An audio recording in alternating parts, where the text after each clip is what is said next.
আমরা যখন আজ এই ব্লগারদের দামি গাড়ি বা কোটি টাকার বাংলো দেখি তখন ভাবি এরা কতটা ভাগ্যবান। কিন্তু এই ভাগ্যের পেছনে লুকিয়ে আছে বছরের পর বছরের চোখের জল, অপমান আর হাড় ভাঙা খাটুনির গল্প। আজ আপনাদের শোনা সংগ্রামের কাহিনী যা আগে কখনো শোনেননি। তো চলুন শুরু করি। নাম্বার 10, টেরা ড্রাগন।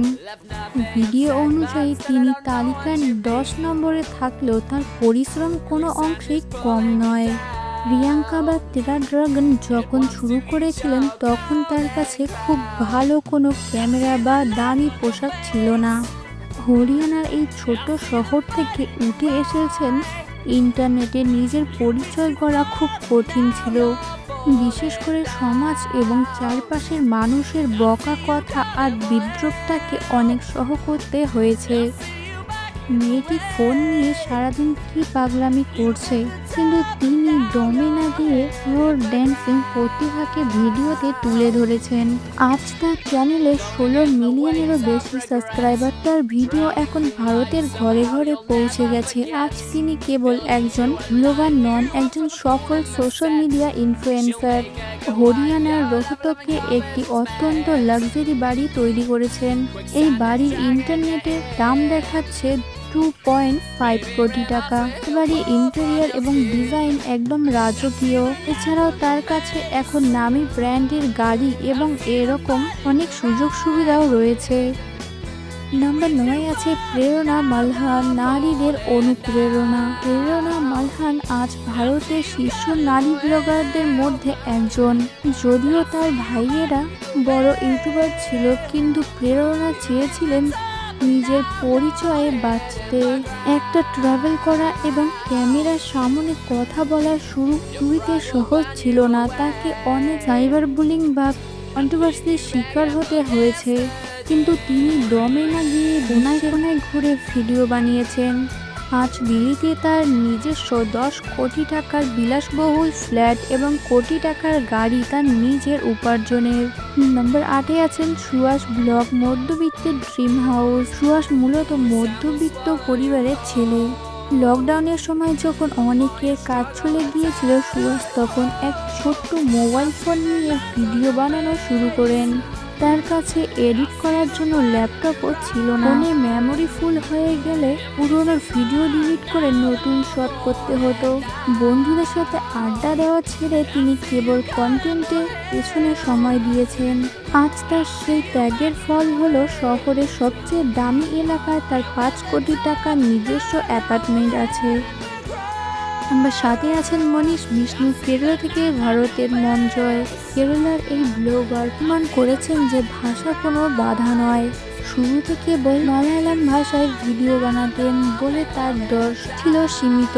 আর্থিক অনটন এবং ভাষার সমস্যার কারণে তিনি অনেকবার কাজ ছেড়ে দেওয়ার কথা ভেবেছিলেন, কিন্তু তিনি জেদ ধরেন যে তিনি তার পরিবারের সংস্কৃতি সারা ভারতকে দেখাবেন। হিন্দি ভাষা রপ্ত করে এবং সাধারণ গ্রামীণ জীবনকে ক্যামেরায় ধরে আজ তিনি 5 কোটি টাকার বাংলোর মালিক। তার সাফল্য কেরলাবাসীদের কাছে এক বড় গর্বের বিষয়। নাম্বার 6-এ আছেন লক্ষ্মী ব্লগ, লক্ষণ রাওয়াত। ক্রিকেট থেকে ক্যামেরা।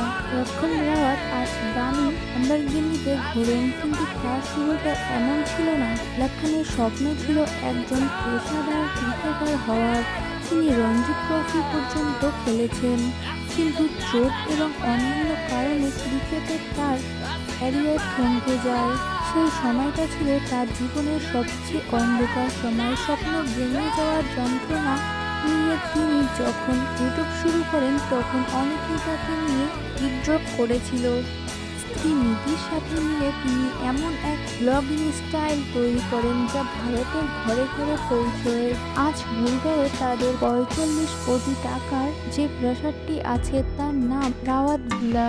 শূন্য থেকে এসে আজ তিনি কয়েকশো কোটি টাকার সম্পত্তির মালিক হয়ে দাঁড়িয়েছেন। নাম্বার 5-এ আছেন চিত্রা ইনসান, অভিষেক মালহান। নিজের পরিচিতি গড়ার লড়াই। অনেকে মনে করেন তার পরিবার বড় ইউটিউবার বলে তিনি সহজেই সফল হয়েছেন, কিন্তু সত্যটা অনেকটা ভিন্ন। পরিবারের জনপ্রিয়তার ছায়া থেকে বেরিয়ে নিজের আলাদা নাম তৈরি করা ছিল বড় চ্যালেঞ্জ। শুরুর দিকে তাকে অনেক বড় হিসেব টাকা লস করতে হয়েছিল বিভিন্ন ব্যবসায়।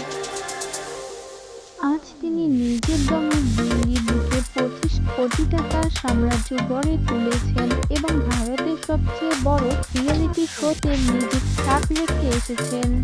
এখন তার কাছে নিজস্ব বাড়ি, গাড়ি, টাকা সবই আছে। কিংবা 4-এ আছেন এলভিস ইয়াদব, সমালোচনা থেকে বিজয়।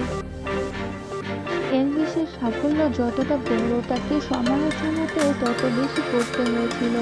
শুরু থেকেই তাকে বডি শেমিং এবং নানা সামাজিক সমালোচনার শিকার হতে হয়েছে। অনেক বছর চ্যানেল ডিলিট হওয়ার উপক্রম হয়েছিল, কিন্তু তিনি দমে যাননি।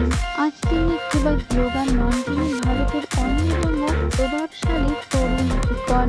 বিস্টেট ট্রফি জেতা এবং 16 কোটি টাকার পেনশন থাকছে সাধারণ যেতে তার ফল। তার ব্যাপারে যতটা বলবো অতটাই কম।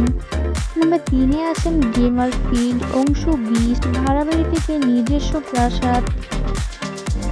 নৈনিতালের অংশু বিস্টের গল্পটা একদমই আলাদা। তার বাবা ছিলেন একজন সাধারণ বাস কন্ডাক্টর। নৈনিতালের হাড় কাঁপানো শীতে তাদের একটা ছোট ভাড়া বাড়িতে থাকতে হতো। এমনকি ইউটিউব শুরু করার সময় তার কাছে ভালো মানের একটা ক্যামেরাও দূরের কথা, একটা কম্পিউটারও ছিল না। দিনের পর দিন তিনি সাইবার ক্যাফেতে গিয়ে ভিডিও আপলোড করতেন। আজ সেই ছেলেই তার বাবাকে হাড় ভাঙা খাটুনি থেকে মুক্তি দিয়েছেন এবং কয়েক কোটি টাকার বাড়ি উপহার দিয়েছেন। আজ তার কাছে গাড়ি, বাড়ি, সম্পত্তি সবই রয়েছে। নাম্বার 2-এ আছেন আর রাজেশ ব্লগ, 25 বছরের যাযাবর জীবন। রাজেশ রেবানি আজ 5 কোটি টাকার মালিক, কিন্তু তার জীবনের বড় অংশ কেটেছে ট্রাকের স্টিয়ারিং ধরেই। দীর্ঘ 25 বছর তিনি নিজের বাড়ি থেকে দূরে ধুলোবালি আর হাইওয়েতে জীবন কাটিয়েছেন। ট্রাকের ভেতরেই রান্না করা, সেখানেই ঘুমানো, এমনকি সন্তানদের বড় হতেও তিনি দেখতে পারেননি।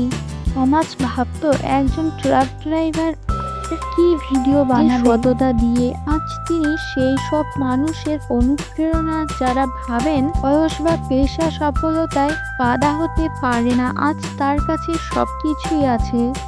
তার এই 5 কোটি টাকার বাংলোটা একদম রাজকীয় রাজপ্রাসাদ। তো বন্ধুরা, নাম্বার 1-এ আছে সৌরভ যোশী। সৌরভ যোশীর বর্তমান বাড়ি 8 কোটি টাকা হতে পারে, কিন্তু একটা সময় ছিল যখন তার পরিবারের অবস্থা ছিল তো করুণ। সৌরভের বাবা হরিয়ানায় গিয়ে দেওয়ালে রং করার কাজ করতেন এবং তার মা অন্যের বাড়িতে কাজ করতেন। সৌরভ যখন ছবি আঁকা শিখতে চেয়েছিলেন, তখন পেন্সিল কেনার টাকাও সবসময় থাকতো না। হলদোয়ানিতে আসার পর তিনি একবেলা খেয়ে ভিডিও বানাতেন, যাতে টাকার রিচার্জের টাকা বেঁচে যায়। আজ তার সেই পরিশ্রমই তাকে ভারতের 1 নম্বর ব্লগার বানিয়ে দিয়েছেন। আজ তার কাছে সবকিছুই আছে, তার বাবা মাও আরামে জীবন কাটাচ্ছেন।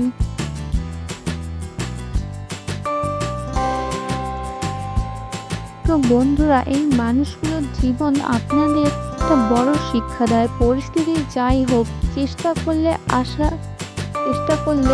আকাশ ছোঁয়া সম্ভব। তো বন্ধুরা, এই মানুষগুলোর জীবন আপনাদের একটা বড় শিক্ষা দেয়। পরিস্থিতি যাই হোক, চেষ্টা করলে আকাশ ছোঁয়া সম্ভব। এদের কার সংগ্রামের গল্প আপনার চোখে জল এনে দিয়েছে কমেন্টে জানান। কঠোর পরিশ্রম করুন, আপনারও সময় আসবে। ভিডিওটি ভালো লাগলে সাবস্ক্রাইব করুন। দেখা হবে পরের ভিডিওতে। Thanks for watching.